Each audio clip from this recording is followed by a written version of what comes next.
आप समझ रहे हो कि आप बच जाओगे। आप समझ रहे हो कि आप जो कर रहे हो वो सही है। आपको लगता है जो बाकी कर रहे हैं हमें भी वही करना चाहिए, तो आप गलत की ओर जा रहे हैं। नहीं ज़रूरत है किसी काम की, नहीं ज़रूरत है तुम्हारे विश्राम की, ना ज़रूरत है तुम्हारे चलने की और ना ज़रूरत है तुम्हारे रुकने की। तुम्हें स्वयं में जागना होगा और वही तुम्हारा स्वरूप है, और इसके अतिरिक्त ना कुछ था ना कुछ है और ना ही कुछ होगा। केवल भ्रांति है और इससे अधिक और कुछ नहीं। तुम केवल और केवल मन के सहारे चल रहे हो, मन के सहारे देख रहे हो और मन के सहारे ही सोच रहे हो। तभी तो दुख है। जिस चीज़ को ही बनाया गया है संसार में तुम्हें लगाने के लिए, तुम उसी के साथ ईश्वर को कैसे पा पाओगे। ये ज़रूरी नहीं कि मन तुम्हें हमेशा संसार में ही भटका सके, लेकिन मन का काम है तुम्हें चलाते रहना। जिस तरीके से पृथ्वी अपने ही अक्ष पर चलती रहती है, जिस तरीके से चाँद, सूर्य, हवा, जल सब चलायमान है, उसी तरह से तुम्हारा मन भी चलायमान है। यदि तुम्हारा मन स्थिर हो जाता है या यदि तुम्हारा मन ही नहीं होता है, तुम खाना भी उठा नहीं पाओगे। तुम्हारे सामने खाना रखा जाएगा, तुम्हारे पास इतना ज़ोर नहीं होगा कि चम्मच से खाना उठाकर तुम खा पाओ, क्योंकि हमारा जीवन विचारों से ही चलता है। कभी एक विचार, कभी दूसरा विचार, कभी तीसरा विचार। जिस विचार को आप जिस पल अहमियत देते हो, बस वही तुम्हारा जीवन है। इससे अतिरिक्त और क्या। तुम्हारे दिमाग में विचार आया कि एक सुंदर स्त्री, यदि तो तुमने देखकर उसे अनदेखा कर दिया, तुम्हारा सात्विक भाव है, तो तुम्हें स्त्री में कहीं भी धक्का नहीं लगेगा या तुम रुकोगे नहीं। लेकिन यदि तुम कामी हो, तो जैसे ही स्त्री आएगी तुम वहीं रुक जाओगे और तुम्हारी पूरी दुनिया उस स्त्री के चेहरे पे और उस स्त्री के शरीर पे रुक जाएगी। और जब तक तुम तृप्ति ना कर लो, जब तक जो तुम चाहते हो वो ना कर लो, तब तक तुम वहाँ से आगे बढ़ ही नहीं सकते, तुम रुक जाओगे।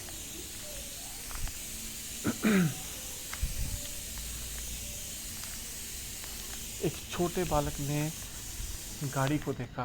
गाड़ी बहुत बढ़िया थी, खूबसूरत थी और बहुत ही महंगी गाड़ी थी, जो कि उसका पिता नहीं ले पाता था, जो कि उसका पूरा परिवार भी चाहे तो वो गाड़ी नहीं ले पाता था। उस लड़के के संसार वहीं पे थम गया। उस गाड़ी को देखा और बस उसके भीतर के विचार बस उस गाड़ी तक, पूरा जीवन ही अब वहीं गाड़ी के पास रुक गया है। वो घर चला गया है लेकिन वो घर नहीं है। वो पढ़ रहा है लेकिन वो पढ़ नहीं रहा है। उसने शादी भी कर ली, वो शादी नहीं कर रहा है।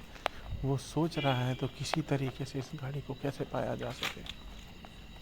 उस लड़के ने अपने जीवन को संचालित किया, अपने जीवन को उस ओर मोड़ा जिससे वो उतना पैसा कमा पाया और आखिर में वो कार ले पाया।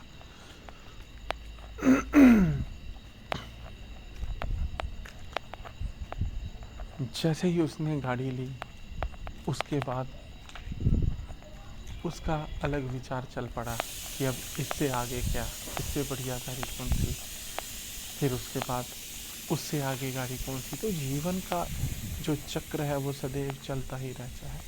विचारों पर जीवन आधारित है। तुम्हारे भीतर जैसे विचार होंगे वैसा ही तुम्हारा जीवन होगा। यदि तुम्हारा विचार दुष्कर्म वाला होगा, शराब पीनी है, जुआ खेलना है, और तुम माँ बाप का के बारे में सोचो नहीं, उनको इज्जत ना दो, उनको मारो पीटो, तो तुम्हारे भीतर के विचार वैसे ही हो जाएंगे। तुम भी वैसे ही हो जाएंगे। प्रेत योनि, राक्षस योनि जैसा तुम्हारा जीवन हो जाएगा। तो तुम्हारे भीतर के विचार बदलना बहुत ज़रूरी है। ज़रूरी ये नहीं कि तुमने दिन में कितनी माला जपी, ज़रूरी ये नहीं कि तुम मंदिर गए या नहीं गए, ज़रूरी ये है कि तुम जो कर रहे हो उससे तुम्हारे विचार बदल रहे हैं कि नहीं बदल रहे। तुम्हारे भीतर के विचार वैसे ही हैं जैसे बचपन में थे। तुम्हारे भीतर के विचार वैसे ही हैं जैसे तुम दुष्कर्म किया करते थे, गलत कार्य किया करते थे तब थे। तुम मंदिर जाते हो, तुम पुण्य दान करते हो, तुम सेवा करते हो, तुम हर एक चीज़ कर रहे हो, लेकिन तुम्हारे भीतर के विचार यदि ना बदले तो कुछ भी नहीं बदला। तो कुछ भी नहीं बदला। कौन क्या कर सका है? भगवान शंकर का शिष्य था रावण। कौन क्या कर सका है? अंततः श्री रामचंद्र के चरणों में जाकर उसे समाप्ति मिली। तो विचार बदलना बहुत ज़रूरी है। तुम्हारे भीतर के विचार यदि बदल रहे हैं, तुम्हारा जीवन बदल रहा है। यदि भीतर का विचार नहीं बदल रहे हैं, जीवन नहीं बदल रहा है। एक स्त्री दूसरे स्त्री के गले में पहना हुआ हार देखती है, बस उसके बाद ही सब बदल जाता है। वो विचार करती है कि ऐसा हार मेरे गले में भी हो। वो विचार करती है कि इसके कानों वाले कांटे मेरे कानों में भी हो तो कितने सुंदर लगेंगे। बस विचार किया और जीवन बदल गया। महात्मा बुद्ध, सबने बोला था कि महात्मा बुद्ध को कोई नहीं बताएगा मृत्यु के बारे में, कभी नहीं कोई अंतिम यात्रा दिखाई जाएगी। लेकिन फिर भी तब तक सब सही था। फिर भी एक बार अंतिम यात्रा जा रही थी। महात्मा बुद्ध ने पूछा ये क्या है? तो उसके नौकर ने जवाब नहीं दिया। महात्मा बुद्ध ने पूछा तुम क्यों नहीं बता रहे? महात्मा बुद्ध को बोला गया कि मुझे मनाही है, आपको ये बताने की मनाही है। महात्मा बुद्ध ने बोला तुम बताओ मुझे ये क्या है, मैं किसी को नहीं बताऊंगा। उसने कहा महाराज ये अंतिम यात्रा है, ये व्यक्ति मर गया। महात्मा बुद्ध ने कहा मौत क्या होती है? उसने बताया कि महाराज जो जन्म है वो मृत्यु घटती है, वो मारा ही जाता है कभी ना कभी। तो वह बोले क्या मैं भी मारा जाऊंगा?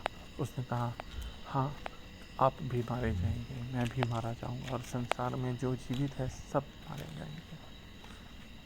केवल इतना विचार और महात्मा बुद्ध की पूरी जीवन शैली ही बदल गई। उसी समय महात्मा बुद्ध अपनी ओर बह चले।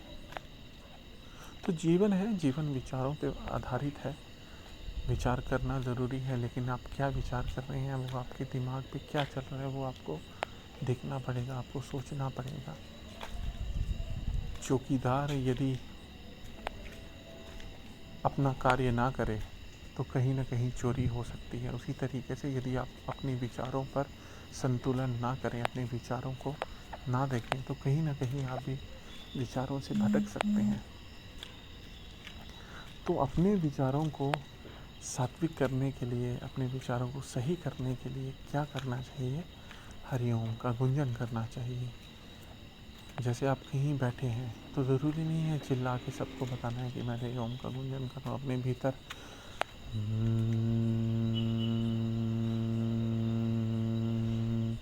इस तरीके से ओम का गुंजन कर सकते हैं। हरि ओम, इस तरीके से गुंजन कर सकते हैं। जितना अधिक समय आप सांस रोको और उतना अधिक ओमकार लंबा हो सके, वैसा आपको ओमकार का जप करना चाहिए। ओमकार के जप करने से कई पाप जो हैं उससे हम मुक्त होते हैं, और हमारे भीतर के तामसी और राजसी विचार जो हैं वो हट जाते हैं और सात्विकता को उभार मिलता है। सात्विकता होना बहुत ज़रूरी है। यदि कोई व्यक्ति ब्रह्म की ओर बढ़ रहा है, यदि व्यक्ति अपनी उद्धार की ओर बढ़ रहा है, तो सात्विकता बहुत ज़रूरी है। तमस, रजस, इन सब से आपको थोड़ी सी दूरी बनाए रखना बहुत ज़रूरी है। यदि आप राजसी हुए तो पैसे से बाहर नहीं आ पाएंगे। आप उसी में डूबे रहेंगे और उसी की बातें करेंगे और उसी के अहंकार में रहेंगे। यदि तामसी बुद्धि के हुए तो जहाँ हैं, जिस था हैं, बस बने रहेंगे बस। तो बहुत ज़रूरी है सात्विक बुद्धि होना, सात्विकता से आगे बढ़ना। यदि सात्विक बुद्धि होगी तो हरि नाम लेंगे, कृष्ण को जानेंगे, कृष्ण को पाएंगे। यदि सात्विक बुद्धि ना हुई तो अर्जुन के साथ श्री कृष्ण थे, तो कहाँ कृष्ण को पहचाना? जब कृष्ण ने ज्ञान दिया तभी उसे समझ में आई कि ये कृष्ण है। और उसके बाद जब कृष्ण ने विराट रूप लिया तो वह भयभीत हो गया था। तो जिस ज्ञान की, जिस भक्ति की मैं बात कर रहा हूँ, उस भक्ति के लिए आपको अपना तन मन सब समर्पित करना होगा। जिस झोली में आप जो चाहते हैं उस झोली को उतना बनाना ही पड़ेगा। यदि आप छोटी सी रुमाल के अंदर राजा के पास जाएंगे और उसे कहेंगे कि राजा मैं गरीब हूँ, मुझे कुछ दो, तो वो उतना ही दे पाएगा जो तुम्हारे रुमाल में आ सकता है। पर यदि तुम राजा को झोली फैलाकर मांग करो कि हे राजन, मुझे नहीं पता कि मेरे लिए क्या सही है, लेकिन राजन आप जितना उद्धार करना चाहें, आप जो देना चाहें, आपकी दी हुई हर एक अमानत को मैं स्वीकार करता हूँ महाराज, तो तुम्हारे पास झोली ना भी हो सब मिल जाएगा। समझना पड़ेगा और भक्ति में आगे बढ़ते रहना पड़ेगा। भक्ति और ज्ञान, भक्ति और वैराग्य, भक्ति और सेवा, ये कुछ ऐसे पक्षी हैं, यदि ये एक समान उड़ते रहें तो चढ़ाई हो सकती है, आप उड़ सकते हैं, आप यात्रा ऊंचाई तक कर सकते हैं। यदि इन पक्षियों के किसी एक चीज़ में भी थोड़ा सा भी आंकलन कम ज़्यादा हो गया तो समझो कि कहीं ना कहीं आपका कार्य डामाडोल हो जाएगा। आप गिर सकते हैं, ऊंचाई से भी गिर सकते हैं, आप यात्रा शुरू करने से पहले ही लड़खड़ा कर गिर सकते हैं, कुछ भी हो सकता है। पर अपने विचारों की ओर आपको ध्यान रखना होगा, विचारों को सही तरीके से मानना होगा, विचारों को सही तरीके से जानना होगा, तभी आप अपने लक्ष्य को प्राप्त कर पाएंगे, भगवान की भक्ति को पार कर पाएंगे। श्री कृष्ण गोविंद हरे मुरारे, हे नाथ नारायण वासुदेवा। इस मंत्र का जाप करते हुए भगवान से भगवान को मांगे, इस मंत्र का जाप करते हुए भीतर की यात्रा करते जाएं, इस मंत्र का जाप करते हुए बस खोते जाएं। पाना क्या है? जिसने भगवान को भी पाया उसने भी सत्य में कुछ नहीं पाया, वो भी खाली बैठा है यूं ही। नारद जी हम ब्रह्मास्मि करके शांत होकर बैठ गए। तो तुम इतने गंभीर मत हो कि उसने पा लिया मैं नहीं पा सका। जिन खोजा तिन पाया, बस।